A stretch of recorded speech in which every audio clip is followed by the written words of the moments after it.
안녕하세요, 마마루입니다. 오늘은 경계선 성격의 자존감 회복 방법이라는 주제로 이야기를 하려고 하는데요. 우리가 경계선이라는 말은 좀 낯선 분들도 계시고 익숙한 분들도 계실 수 있는데, 주로 이제 드라마나 이제 영화 같은 곳에서 여주인공들의 조금 이렇게 나쁜 모습으로 많이 표현되죠.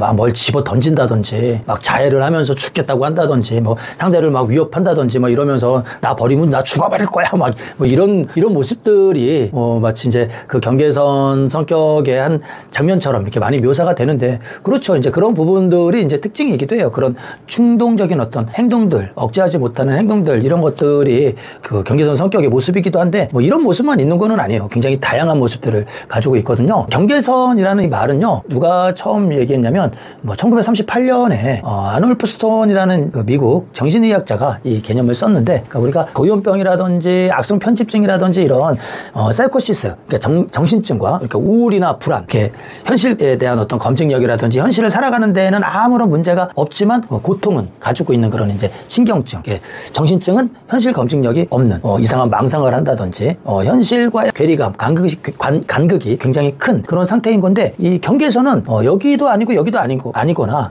이렇게 현실 검증력이 좀 많이 부족한 상태에 있다가도 굉장히 정상인처럼 있다가도, 아니면 여기 우울이나 불안이 굉장히 커졌다가도 괜찮아졌다가도 이렇게 이게 되게 신경증과 정신증을 왔다 갔다 하는 그런 상태를 이제 경계선으로 이제 이름 붙인 거거든요.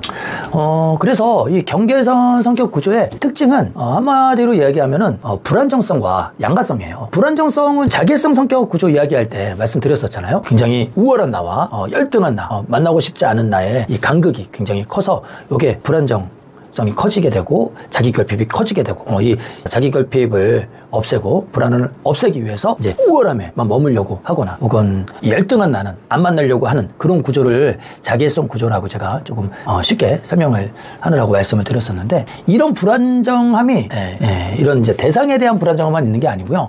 정서 불안정성, 그러니까 기분의 변화도 자주 일어나고, 그리고 그 차이도 크고, 좋을 때와 나쁠 때의 기분 차이도 크고, 또 생각도 100 아니면 0이에요. 흑 아니면 100. 완전 성공 아니면 완전 실패. 완전 사랑 아니면 완전 그냥 끝, 단절.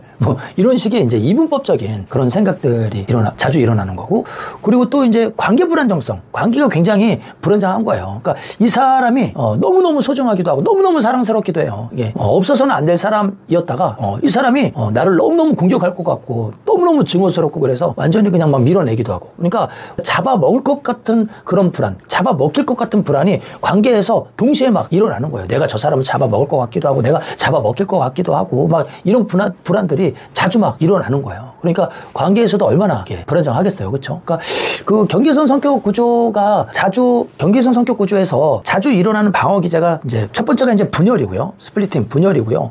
또 이상화 평가절하도 그 중에 이제 하나인 거고, 또 가장 잘 일어나는 게 뭐냐면 투사거든요. 투사 들어보셨을 거예요. 내 안에 있는 부정적인 나쁜 것들을 갖다가 나한테는 없고 다른 사람한테 이렇게 던져버리는 거라고 말씀을 드렸잖아요. 또 투사적 동일시도 자주 일어나는데, 그러니까 내가 걱정하고 생각했던 것들을 상대방이 하게 만드는 거예요.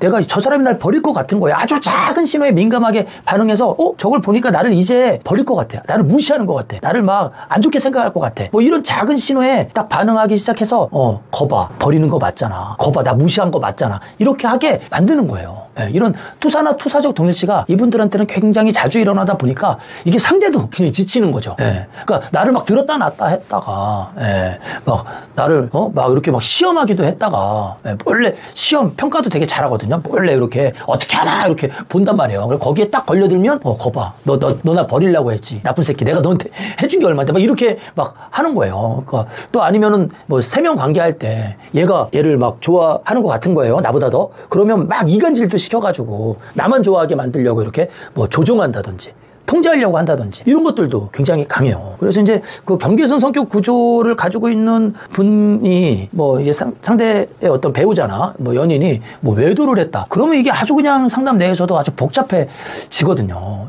중간에 좀 상담을 끌고 가기가 어려운 상황들도 자주 마주하게 되고, 그래서 이 경계선 성격 구조가 가지고 있는 이 불안정성은 어쩌면 그 나르시시스트의 불안정성보다도 훨씬 더 본인뿐만 아니라 주변 사람들도 힘들게 할 수 있다라는 거예요. 그래서 이제 이런 이제 경계선 성격 구조의 이제 원인들을 보면 뭐 기술적인 요인들도 있고 특히 이제 경계선 성격 구조는 태어난 이후에 뭐 양육자와의 관계 경험이라든지 양육 환경, 부모가 아니더라도 아주 충격적인 사건들에 의해서도 이게 만들어지기도 하거든요. 그래서 뭐 일어날 수 있는 이유들, 원인들도 잘 이렇게 탐색해 보는 게 굉장히 중요해요. 이 경계선 성격 구조 같은 경우에는. 그리고 이제 뇌 구조적인 부분에 보더라도 그러니까 뭐 HPA, 그러니까 스트레스에 굉장히 민감한 그런 구조를 가지고 있고요. 편두체도 굉장히 과활성화되어 있는 부분들도 있고, 반면에 그런 고통들, 정서의 불안정함에 의해서 오는 고통이라든지 관계 불안정성에서 오는 고통들, 이런 것들을 갖다가 좀 이겨낼 수 있는 그런 게 우리 몸에서 이렇게 분비가 되는데, 그게 이제 오피오이드 시스템인데 얘는 또 약해요. 예. 그리고 이 억제 기능들, 전전두엽이나 아니면 이제 전전두엽 중에서도 좌측 아니면 내측, 복내 측 전전두엽에서 이런 이제 그 조금 억제하는 브레이크 기능들을 하는 것들이 있는데 얘가 또 잘 기능을 좀 안 하는 경우들이 있거든요. 예. 이 TCI 또 검사를 해보면은 그러니까 자극 추구도 높고 위험 회피도 높아요. 그러니까 자극 추구가 높다라는 건 뭐예요? 내가 뭐 하고 싶은 거, 원하는 거, 흥미로운 거 막 있으면은 악살 밟고 이렇게 가는 거란 말이에요. 행동을 활성화하는 그런 시스템인 거고, 위험 회피는 위험하다, 하기 싫다, 혐오스럽다 이러면 우리가 브레이크 밟고 멈추잖아요. 예. 내가 자동차를 탔는데 운전자가 악셀 밟았다가 브레이크 밟았다가 막 하면, 예. 그리고 부산까지 가봐요. 그럼 안에 있는 사람들 아마 죽을 것 같을 거 아니에요? 예. 그런 게 내 안에서 계속 일어나고 있는 거거든요, 이게. 예. 그러니까 본인도 힘들고 주변 사람들도 얼마나 이제 힘들겠어요. 예. 그리고 또 이 경계선 성격 구조는요, 또 다른 그 성격 구조하고 결합이 되는 경우들이 많아요. 특히 이제 아까 제가 말씀드렸나요? 그 남성들 같은 경우는 이제 나르시시스트하고도 또 연관이 많이 되거든요. 예. 그러니까 그 경계선 성격 구조와 나르시시스트 구조를 같이 가지고 있는 경우들도 많아요. 그러면 아마 나르시시스트 분들 때문에 힘들었던 분들 중에 이분 내가 경험한 게 그 사람이 어쩌면 나르시시스트와 경계선 성격 구조를 같이 가지고 있었구나라고 생각되실 수도 있을 거예요. 예. 그러니까 어떻게 보면 또 나르시시스트뿐만 아니라 뭐 의존적인 부분이라든지 회피적인 부분도 같이 가지고 있는 경우도 많고, 강박적인 성격 구조도 같이 가지고 있는 경우들도 많아요. 그래서 그 경계선 성격 구조는요, 굉장히 그 보여지는 부분들이 막 그 억제가 안 돼서 폭력적이고 막 행동적인 그런 분들도 있지만, 눈에서 볼 때 우리가 만나 봤었을 때 잘 모르는 경우들도 많아요. 굉장히 조용하고. 근데 이제 그 안에 있는 그런 이제 분노라든지 어떤 트리거들이 이제 작동하게 되면 이제 아까 말씀드렸던 그런 불안정성들이 이제 다 나오게 되는 거죠. 특히 이런 상태에서 이제 사랑하는 사람의 외도가 일어났다 그러면 정말 복잡해지는 거죠. 네. 그래서 사실 이분들이 이제 자존감을 이제 회복하려고 하는 데 있어서요. 사실 만약에 이게 악성이라고 한다면 어느 성격 구조도 마찬가지겠지만은, 특히 이 경계선 성격 구조 같은 경우는요, 다 이게 자기 병인식이 굉장히 낮거든요. 자기가 뭐 우리 알코올 중독자들도 자기가 뭐 중독자라고 인정 잘 안 하잖아요. 막 병원에 이렇게 더 이상 이제 자기 건강을 지킬 수 없는 상태가 되었기 때문에 병원에 갔음에도 정말 그 안에서 가족 나오면은 막 가족한테 복수하려고 하시는 분들도 많거든요. 자기 병을 인정하지 않아가지고. 그 중독의 특징이기도 한데, 이 경계선 성격도 자기가 마음이 지금 아픈 상태라는 걸 잘 인정을 안 해요. 그래서 치료를 받으러 오는 데까지 조금 한참 걸리는 경우들도 굉장히 많이 있어요. 그래서 일단 이 자존감을 이제 회복하는 데 있어서 일단 가장 첫 번째는 뭐냐면, 누군가가 굉장히 힘들고 나 자신도 굉장히 힘들다면 일단 그 상담을 받으셔야 돼요. 이분들은 그것도 적어도 한 1년 혹은 2년 이렇게 좀 장기간 동안에 꾸준히 상담을 받아야 돼요. 이분들하고 상담을 진행하는 것도 쉽지가 않거든요. 상담자도 굉장히 소진되기도 쉽고요. 왜냐하면 상담자와도 이 불안정한 관계 패턴들이 반복돼요. 그러나 이 경계선 성격 구조를 가지고 있다라는 또 인식을 하고 이제 상담자도 이제 상담을 하기 때문에 적어도 이분들을 이렇게 좀 받아주는 그런 훈련들이 되어 있어요. 예. 그래서 상담을 받는 과정들을 통해서 이분들이 그 불안정함을 그 상담, 안전한 그 상담 관계 안에서 그 불안정함을 진정시키고 그런 어떤 고통, 양가적 감정에서 오는 그런 고통을 진정시키는 그런 경험들이 있어야 돼요. 예. 그리고 이제 그 정도까지는 아니라고 한다면은 이제 혼자 할 수 있는 부분은 일단 자기 관찰, 자기 인식이 있어야 되거든요. 네. 그러니까 우리가 그 영화에서도 뷰티풀 마인드라는 영화에서도 그런 이야기 나오잖아요. 네, 뷰티풀 마인드가 존 내시라는 뭐 실제 그 노벨상을 받은 수학 학자인데 이분이 자기가 조현병이라는 것을 이제 나중에 알게 되잖아요. 근데 이제 계속 강의는 나중에 하게 되고, 근데 그 복도에서 그런 장면들이 나오잖아요. 네. 이분이 노벨상을 줘도 되는지를 이제 조금 판단해 보려고 어떤 분이 이제 이분을 찾아온 건데 이분이 얘기하잖아요. 자기는 망상을 가지고 있다. 지금도 굉장히 인상적인 장면이 나오지 않습니까? 옆에 있는 학생에게 내가 앞에 낯선 사람이 있는데 당신도 보이냐? 자기가 잘 아는 학생에게 이렇게 물어보잖아요. 그렇죠? 네. 그리고 자기도 보인다. 그러니까 안심하고 그 사람하고 이렇게 대화하는 장면들이 있는데 가장 중요한 건 내가 굉장히 불안정한 사람이다. 그걸 인정해야 돼요. 그리고 아까 제가 투사도 말씀을 드렸는데 나의 생각이 좀 왜곡되게 생각을 자주 한다. 그러니까 나의 해석 방식, 그러니까 어떤 민감한 게 문제가 아니거든요. 예. 민감함이나 예민함이 문제가 아니라 이 민감하게 어떤 사실을 바라본 다음에 그거에 대한 해석이 어떨 때는 굉장히 과하고 어떨 때는 굉장히 축소되어 있고 이런 왜곡들이 자주 일어난다라는 거예요. 예. 그래서 내가 자주 그러고 있다라는 거를 인식을 해야 돼요. 그리고 내 감정이 굉장히 자주 오르내리고 있고 나에 대한 평가나 타인에 대한 평가도 굉장히 과하거나 굉장히 평가절하하는 방식이 자주 일어난다라는 걸 갖다가 내가 인식하고 있어야 돼요. 내가 그런 사람이다라는 걸 갖다가 빨리 받아들여야 돼요. 네. 그런 자기 관찰이 있으면 굉장히 빨리 좋아집니다. 네. 근데 그걸 내가 인정하는데 오래 걸리면 혼자는 좋아지기 어려운 거예요. 네. 그래서 그런 이제 그 자기 인식, 내가 그러한 구조를 가지고 있다라는 자기 인식이 첫 번째 중요하고요. 그 인식이 되면요, 네. 그 불안정함을 그 양가적 감정 때문에 오는 양가적인 어떤 생각으로 오는 그 고통, 그런 불안정함에서 오는 그런 고통, 그 고통을 내가 좀 견뎌야 돼요. 네. 그게 인식이 돼야지 그게 견뎌질 거 아니에요. 그렇죠? 네. 그리고 내가 관계에서도 자꾸 생각해 봐야 돼요. 내가 지금 어쩌면 지금 이 생각은 내가 굉장히 내가 오해를 하고 있을 수도 있어. 내가 왜곡해서 이걸 내가 지금 생각하고 있을 수도 있어. 이런 식으로 나 스스로 나의 생각들을, 나의 감정들을 점검해 보려고 하는 그런 노력들을 하셔야 되거든요. 네.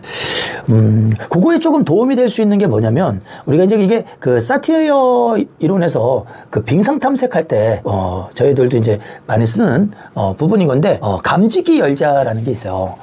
우리가 이제 마음이 이제 빙산이잖아요. 빙산은 나에게만 있는 게 아니잖아요. 다른 사람에게도 있는 거잖아요. 네. 그 감지기 열자가 뭐냐면, 감이, 감정이에요. 네. 지는 지각, 기는 기대. 열은 열망, 자는 이제 셀프, 자기 자신을 이야기하는 건데, 감지기 열자. 예. 그래서 지금 내 감정이 어떻지? 그 감정에 대한 감정은 어떻지? 내가 지금 뭘 지금 느끼고 있지? 예. 내가 뭘 생각하고 있지? 또 그 생각에 대한 생각은 뭐지? 내가 뭘 기대하고 있지? 뭘 내가 원하는 거지? 뭐 이런 식으로 내가 지금 현재 느끼는 것들, 내가 지금 현재 생각하는 것들, 기대하는 것들, 욕구들을 자꾸 내가 찾아보려고 하는 거예요. 예. 그걸 다른 사람한테도 내가 적용해 보는 거죠. 저 사람이 지금 어떤 감정이지? 저 사람이 지금 생각하는 건 뭐지? 기대하는 건 뭐지? 원하는 건 뭐지? 뭐 이런 식으로 자꾸 다른 사람 마음도 조금 더 자꾸 머물러서 생각해보고, 네. 또 머물러서 나도 같이 한번 고민해보고 느껴보려고 하는 그런 훈련들을 내가 자꾸 하려고 해야 돼요. 사실은 뭐 이건 경계선 성격 구조뿐만 아니라 모든 사람들이 하면 좋은 거죠. 네, 모든 사람들이 하면 좋은 거지만 특별히 이 경계선 성격 구조, 불안정함을 가지고 계신 분들 같은 경우엔 내가 불안정함을 경험했었을 때 이런 훈련들이 자주 반복되다 보면 굉장히 좋아질 수 있거든요. 그리고 사실 예민한 게 나쁜 건 아니잖아요. 사실 예민함은 강점이거든요. 네, 이분들이 뿌리 깊게 예민함과 민감성을 가지고 있어요. 예민함이 예민함이나 민감성이 잘못된 게 아니라 예민함이나 민감성으로 바라본 그 사실을 내가 잘못 해석하기 때문에 문제가 되는 거거든요. 네. 그래서 이분들이요, 저는 이제 가끔 그런 표현을 하는데, 우리가 기타가 있잖아요. 네. 그러니까 보통 기타가 6줄인데 이분들은 한 7, 8줄 있는 거예요. 네. 그러니까 굉장히 높은 음도 낼 수 있고 굉장히 낮은 음도 낼 수 있는 거예요. 다른 사람들보다 이 음역대가 굉장히 더 큰 거거든요. 음역대, 높은 음역대도 가지고 있고 낮은 음역대도 가지고 있고 이 음역대가 넓은 거예요. 네. 그래서 이게 조율되면 다른 사람이 낼 수 없는 너무너무 아름다운 소리도 만들어낼 수 있는데 조율되는데 좀 시간이 걸리죠. 네. 그래서 내가 뭐 TCI 검사를 했는데 내가 이제 경계선 성격이나 아니면 뭐 자극축이나 뭐 위험회피가 같이 이렇게 높으신 분들 같은 경우에는요, 네. 조금 시간이 걸려요. 20대 초반까지는 굉장히 힘들 수도 있어요. 근데 이제 조금 뭐 한 30대 지나면서 그런 노력들, 아까 말씀드렸던 그런 자기인식 노력이라든지 그런 노력들을 자꾸 하다 보면 다른 사람들보다 굉장히 감수성도 뛰어나고 관계에서도 엄청 깊은 마음들을 볼 수 있는 그런 힘을 가지고 계신 분들이거든요. 그래서 이게 그 어떤 자원이나 재능이 되기 위해서는요 조금 필요해요. 그러니까 아무리 높은 음역대를 가지고 싶어도 아예 없는 분들도 있는데 이분들은 그런 높은 음역대를 가지고 있고 아주 낮은 음역대도 가지고 있어요. 그래서 얘가 통합되는데 시간이 좀 걸릴 뿐이거든요. 네. 그런 것들이 자원화되고 그런 것들이 조금 내 삶의 어떤 재능처럼 만들어지려면 조금 어쩌겠어요. 내가 태어나기를 그렇게 그런 마음 구조, 그런 기질들을 내가 좀 가지고 태어났거나 아니면 그런 게 좀 많이 고착화 돼 있다면은 그런 노력들을 좀 해야죠. 네. 그리고 항상 말씀드리지만 아까 제가 뇌 구조에 대해서도 말씀을 드렸는데 이분들이 가지고 있는 뇌 구조는 바뀔 수 있는 거예요. 아까 그런 훈련들, 내가 자꾸 그 고통을 감내하는 훈련이라든지 다른 사람의 생각이나 감정에 머물려고 하는 훈련이라든지 내 마음에 머물려고 하는 훈련들이 자꾸 이어지다 보면 뇌 구조도 변화하게 되어 있거든요. 그래서 내가 그런 구조를 가지고 있다라는 부분들은 어쩌면 큰 자원이나 재능이 될 수 있는 거구나라고 생각을 하시고요. 네, 그걸 이렇게 조금 자주 만나려고 하는 그런 용기가 필요할 것 같아요. 뭐 실제 이 경계선 성격 구조, 또 경계선 성격이 이제 악성이 되었을 때에 대한 연구들은 굉장히 많이 이루어지고 있고요. 예전에는 뭐 거의 치료 불가라는 이야기들을 했지만 지금은 아니에요. 20, 30년 동안 이 분야에 대한 연구가 굉장히 많이 이루어져 있고요. 어떤 이론도 만들어졌어요. 뭐 예를 들면 이제 DBT 이론 같은 경우는 거의 이 경계선 성격에 대한 부분이 주거든요. 오토 컴버그의 이론도 마찬가지고요. 그래서 굉장히 많이 이루어진 어떤 연구들도 많고 치료도 좋은 결과를 본 케이스들도 굉장히 많아요. 그렇기 때문에 뭐 제가 이 구조를 설명하느라고 조금 그러면 이거 뭐 너무 심각한 거 아니냐? 뭐 이렇게 들리실 수도 있는데 뭐 심각한 건 맞아요. 어떤 부분에서 이게 악성으로 갔었을 때는. 하지만 굉장히 좋아지게 되면은 이분들은 다른 사람이 갖지 못하는 어떤 큰 재능이나 자원을 가질 수 있다라는 것도 분명한 사실이니까 그렇게 조금 좋은 방면도, 좋은 측면도 조금 봐주셨으면 합니다. 그래서 오늘은 이제 그 경계선 성격 구조에 대해서 이제 말씀을 드렸는데요. 뭐 이게 정도의 차이겠죠. 수준의 차이이고 모든 성격 구조는 다 어떤 수준, 레벨이 있고 스펙트럼이 존재하는 부분인 거니까요. 내가 이런 부분들이 뭐 그런 구조가 이런 어떤 불안정함이 나한테 있다고 생각되면 아까 제가 말씀드렸던 그런 훈련들을 한번 해보셨으면 좋겠습니다. 오늘도 불안정함을 가지고 계신 분들이 마음을 조금 안정시키고 또 고통을 감내할 수 있는 용기를 갖는데 도움이 되셨으면 합니다. 마음마리였습니다.